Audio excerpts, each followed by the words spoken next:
الذي لم يزل عالما قديرا سبحان اللہ حيا قيوما سميعا بصيرا سبحان اللہ وأشهد أن لا إله إلا الله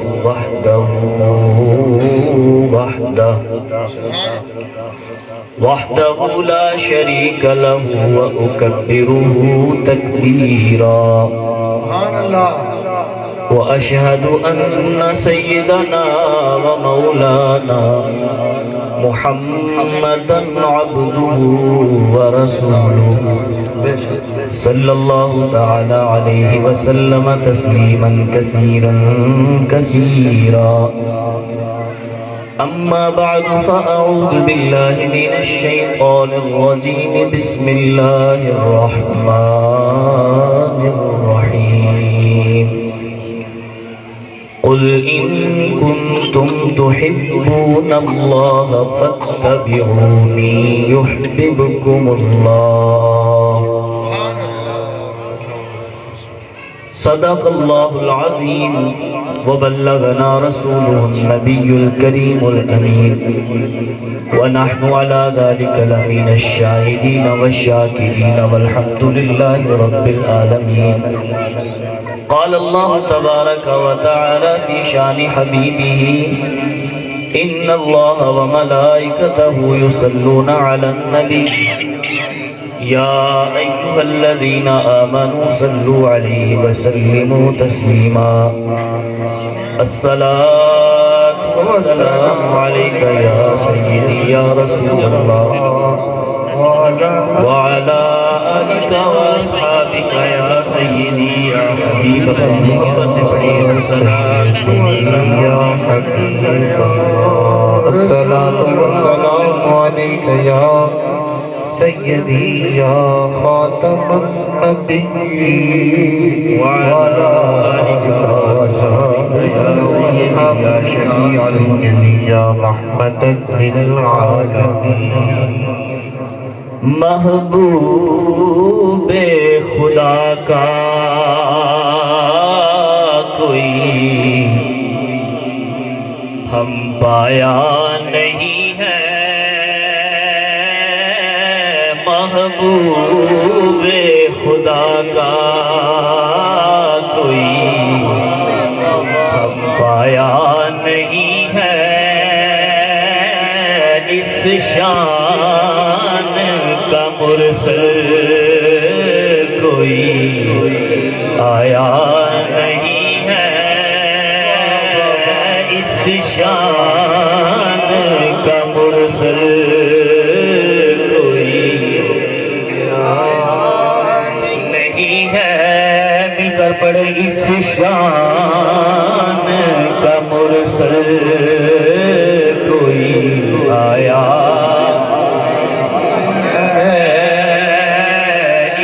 شان کا مرسل کوئی آیا نہیں ہے والضحیٰ واللیل اذا سجا اس شان کوئی آیا نہیں ہے اس شان کا مرسل آیا ورفعنا لك ذکرک اس شان کا مرسل کوئی آیا نہیں ہے ما کان محمد ابا احد من رجالکم ولکن رسول اللہ وخاتم النبیین اس شان کا مرسل کوئی آیا نہیں ہے اس شان کا مرسل کوئی آیا نہیں ہے قد نرى تقلب وجهك في السماء اس شان کا مرسل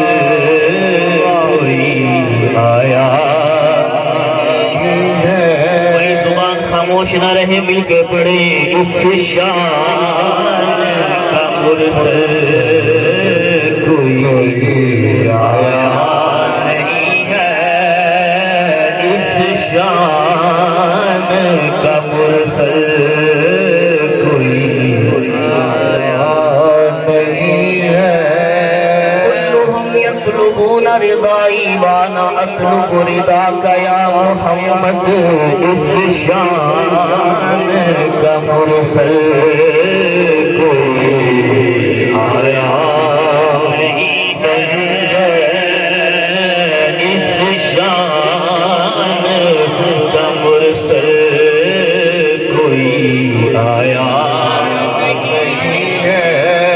لو شئت لصارت معي جبال الذهب، اس شان کا مرسل کوئی آیا نہیں ہے،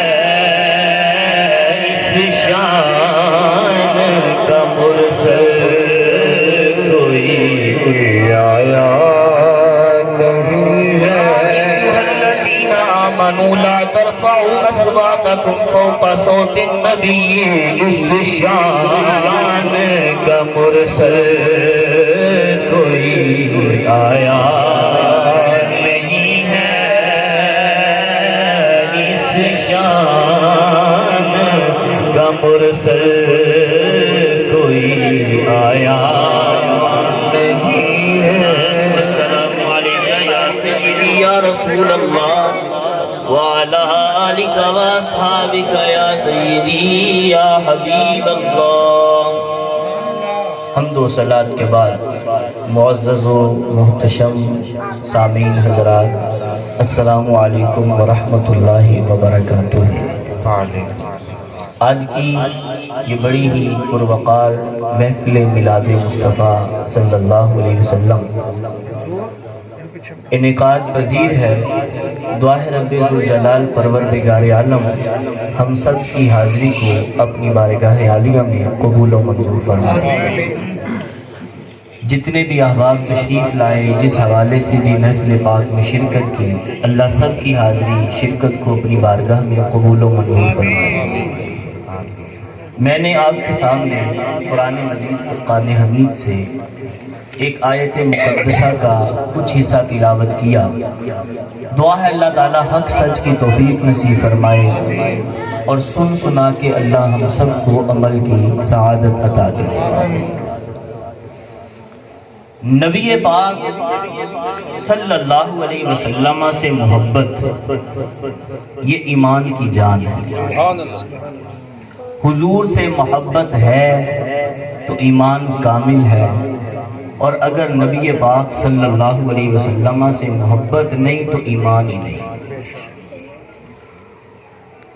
حضرت انس رضی اللہ تعالی عنہ روایت فرماتے ہیں، نبی کریم صلی اللہ علیہ وسلم نے ارشاد فرمایا، لا یؤمن احدکم حتی اکون احب الیہ من والدہ وولدہ والناس اجمعین۔ تم میں سے کوئی بھی شخص مومن نہیں ہو سکتا جب تک کہ اپنے والدین سے بڑھ کے، اپنی اولاد سے بڑھ کے اور سارے لوگوں سے بڑھ کے مجھ سے یعنی اللہ کے پیارے رسول صلی اللہ علیہ وسلم سے محبت نہ کرے۔ جب تک میں انہیں اپنی جان سے، اپنی اولاد سے، عزیز و اقارب سے، والدین سے بڑھ کے محبوب نہ ہو جاؤں، تب تک تم میں سے کوئی مومن ہو ہی نہیں سکتا۔ اللہ کے پیارے رسول صلی اللہ علیہ وسلم سے محبت یہی ایمان ہے۔ اگر حضور سے محبت نہیں تو ایمان ہی نہیں۔ اللہ تعالیٰ جل جلالہ نے خود بھی قرآن مجید فرقان حمید میں نبی پاک صلی اللہ علیہ وسلم کے حقوق کو بیان کیا، حضور کی بارگاہ کے آداب سکھائے۔ آپ کی بارگاہ میں کبھی آواز اونچی نہ کرو، جس جملے میں، جس کلمے میں گستاخی کا شائبہ بھی ہو نا، شک بھی ہو، وہ جملہ اور وہ لفظ بھی حضور کے سامنے استعمال نہ کرو۔ اللہ کے پیارے رسول صلی اللہ علیہ وسلم کے حقوق کو بیان کرتے ہوئے اللہ نے نبی پاک صلی اللہ علیہ وسلم سے محبت ہم سب کے لیے فرض قرار دی ہے۔ حضور کی محبت یہ فرض ہے۔ آپ صلی اللہ علیہ وسلم کے ساتھ محبت کرنے کا اللہ نے خود ہمیں حکم فرمایا۔ حضرات گرامی قدر، اللہ کے کئی احکام ہیں، تو اگر ہم اللہ کے ان احکام کو دیکھیں تو کبھی ایسا بھی ہوتا ہے کہ اللہ کا حکم تو ہوتا ہے لیکن وہ کرنے کو جی نہیں کرتا۔ شیطان کا بھی غلبہ ہو سکتا ہے، کوئی اور بھی وجہ ہو سکتی ہے۔ نماز پڑھنے کا حکم ہے کہ نہیں، لیکن کتنے لوگ ہیں ان کا نماز پڑھنے کو جی نہیں کرتے، ہے نا ایسا؟ پھر مزید میں قریب آ جاتا ہوں، بعض اوقات ایسا بھی ہوتا ہے کہ کسی کے ساتھ اللہ نے محبت کرنے کا ہی حکم دیا ہوتا ہے لیکن جی نہیں کرتا، دل نہیں مانتا اس سے محبت کرنے۔ علماء سے محبت کرنے کا حکم ہے کہ نہیں؟ بولیے، ہے نا؟ لیکن کبھی ایسا بھی عالم دین آپ کی نظروں کے سامنے آ سکتا ہے، حکم تو اللہ کا ہے کہ اس سے محبت کرو لیکن جی نہ کرے، کوئی نہ کوئی وجہ ہو سکتی ہے، اس کا عمل اچھا نہ ہو، کردار اچھا نہ ہو، یا ظاہری طور پر وہ زیادہ شکل و صورت والا حسین و جمیل نہ ہو، تو اللہ تعالیٰ جل جلالہ کا تو حکم ہے لیکن دل نہیں مانتا محبت کرنے کو۔ اللہ تعالیٰ جل جلالہ نے حضور نبی پاک صلی اللہ علیہ وسلم سے محبت کا حکم بھی دیا ہے، اور اللہ نے حضور کو بنایا بھی ایسا ہے کہ ہر کسی کا جی چاہتا ہے کہ حضور سے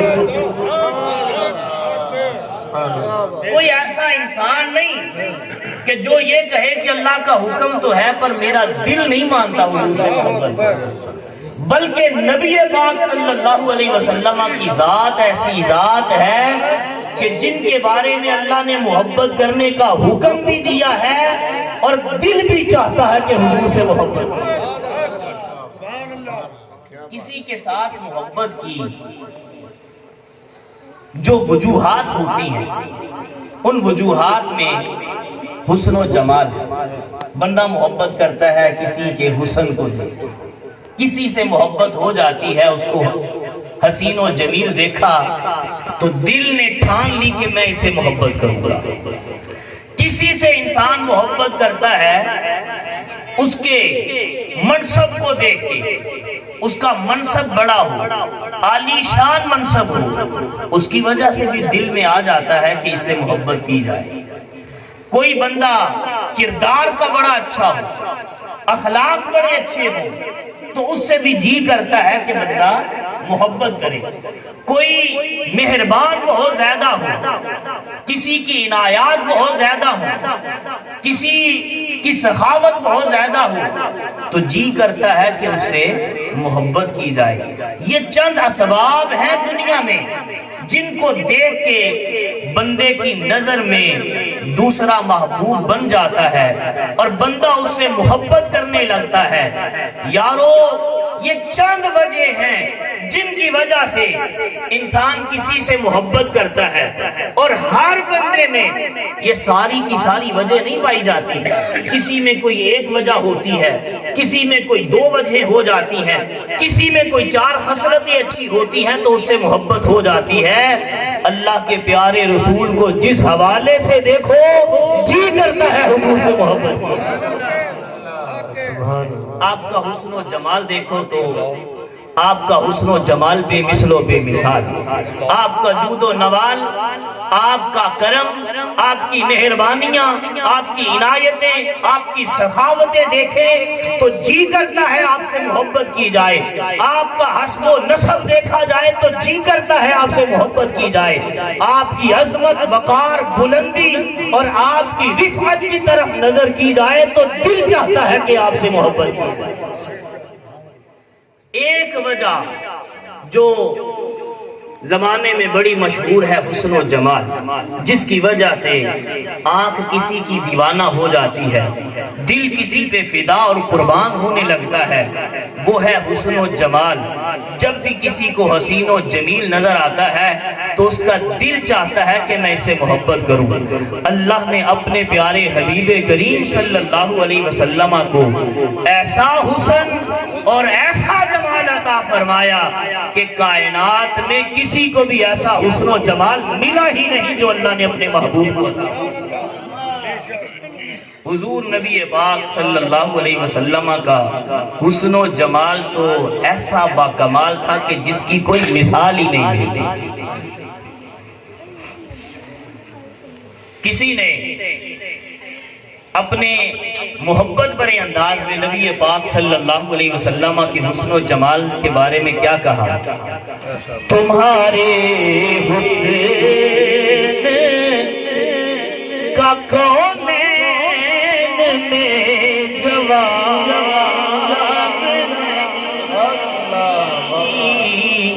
مل کر پڑھے، تمہارے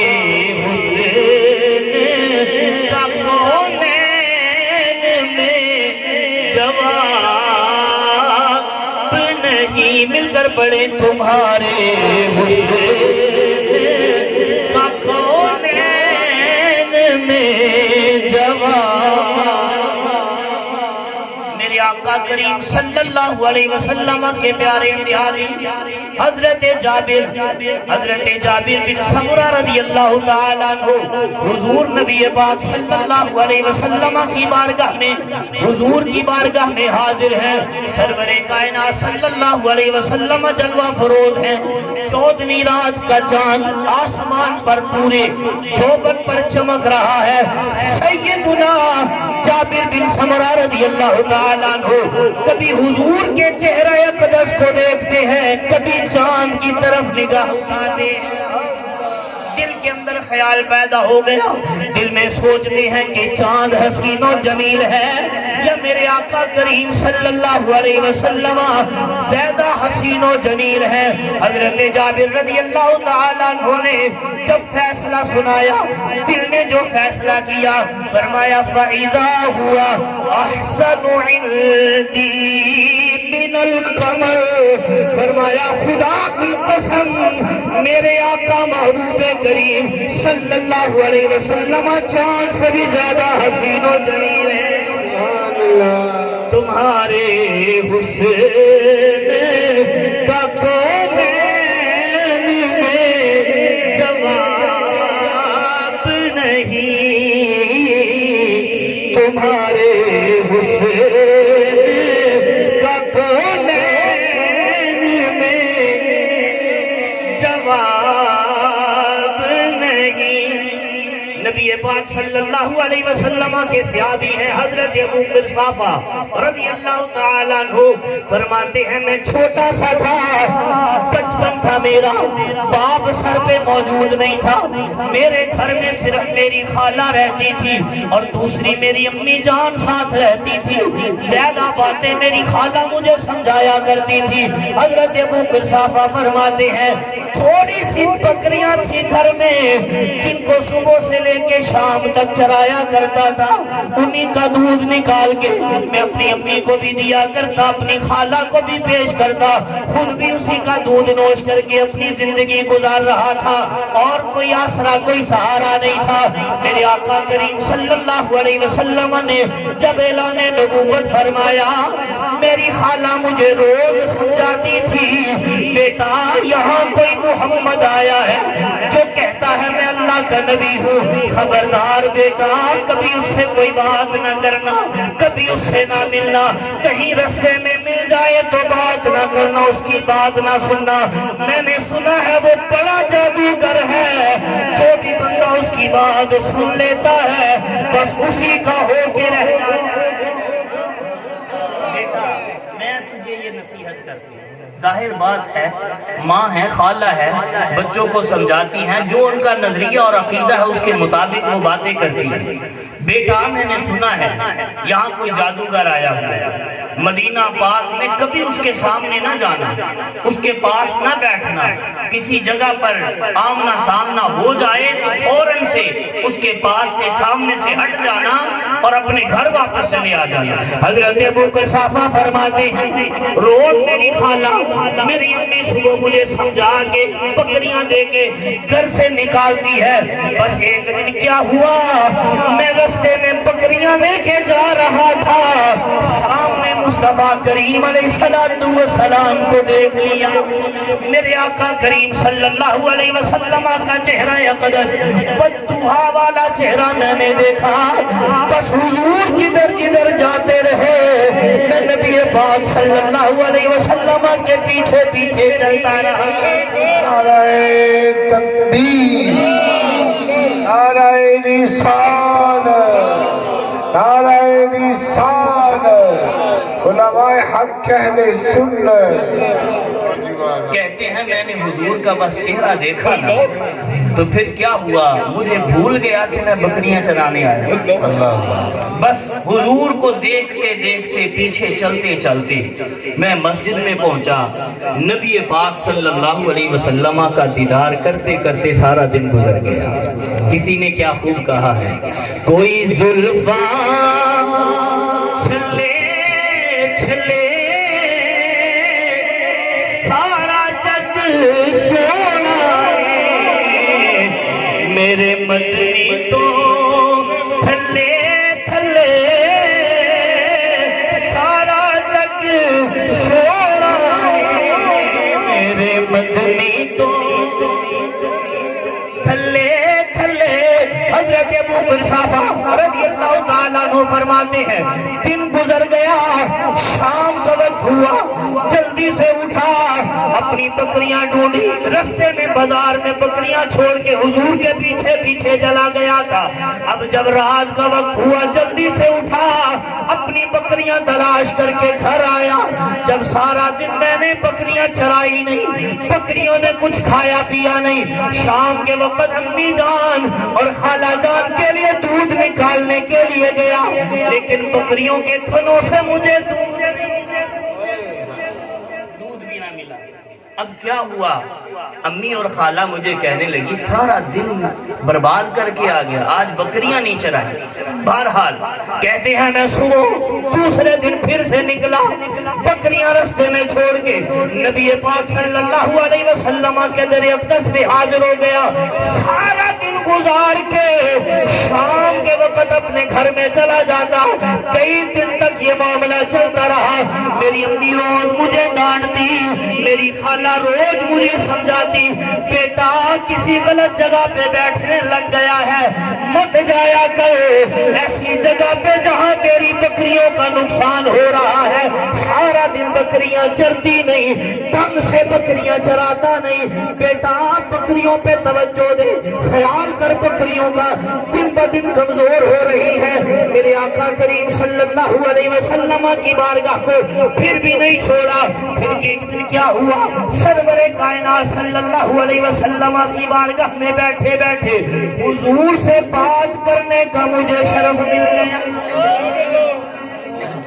گفتگو کا شرف ملا۔ میں نے حضور سے اپنی عرض کی، یا رسول اللہ صلی اللہ علیہ وسلم، میں اپنے گھر سے بکریاں چرانے کے لیے آتا ہوں، میری امی اور میری خالہ آپ کے پاس آنے سے مجھے روز منع کرتی ہے، میں چپکے سے ان کو بتائے بغیر یہاں آ جاتا ہوں، بکریاں چرانے آتا ہوں، بکریاں چھوڑ کے یہاں آ جاتا ہوں، یا رسول اللہ میری بکریاں دن بہ دن کمزور ہو رہی ہیں، یا رسول اللہ کرم نوازی فرماؤ، میری یہ دو باتیں ہیں، یہ دو خواہشیں ہیں، یا رسول اللہ میری بکریاں کمزور ہو گئی، اور دوسری طرف کوئی کرم نوازی فرماؤ، میری ماں آپ کے پاس نہیں آنے دیتی، میری خالہ مجھے روز منع کرتی ہے، یا رسول اللہ کوئی کرم فرمائے، مہربانی فرمائے۔ حضور سے عرض کی، حضور نے فرمایا کہ جاؤ بکریاں لے کے۔ حضرت ابو قحافہ کہتے ہیں میں گیا، اپنی بکریاں ڈھونڈی اور حضور کی بارگاہ میں لے کے حاضر ہوا۔ اللہ کے پیارے رسول صلی اللہ علیہ وسلم نے اپنی حضرت ابو قرصافہ کی بکریوں کی پشتوں پر ہاتھ پھیرا اور تھنوں کو نبی پاک صلی اللہ علیہ وسلم نے اپنے مبارک ہاتھوں سے مس فرمایا۔ حضرت ابو قرصافہ کہتے ہیں بڑی لاغر اور کمزور ہو چکی تھی بکریاں، بس حضور کا دست مقدس پھرنا تھا، وہ پوری توانائی اور پوری طاقت کے ساتھ وہ اپنے آپ کو بڑا توانا محسوس کرنے لگی اور ان کے جسم پر اسی طرح پہلے سے بھی زیادہ گوشت بھر آیا، اور جب حضور نے تھنوں کو ہاتھ لگایا تو ان کے تھن بھی دودھ سے بھر گئے۔ اب حضرت ابو قرصافہ رضی اللہ تعالیٰ عنہ نبی پاک صلی اللہ علیہ وسلم کے در اقدس سے نکلے، اپنی بکریاں گھر لے کے گئے، تو جب دودھ نکالا نا تو خالہ کہتی ہے بیٹا جیسے آج بکریاں چرا کے آئے ہو نا، روز ایسے ہی بکریاں چرائے۔ حضرت ابو قرصافہ تو اپنے وجدان میں کہتے ہوں گے جو اعظم چشتی رحمت اللہ تعالی علیہ نے کہا ہے، تو میرا محبوب نہیں دکھا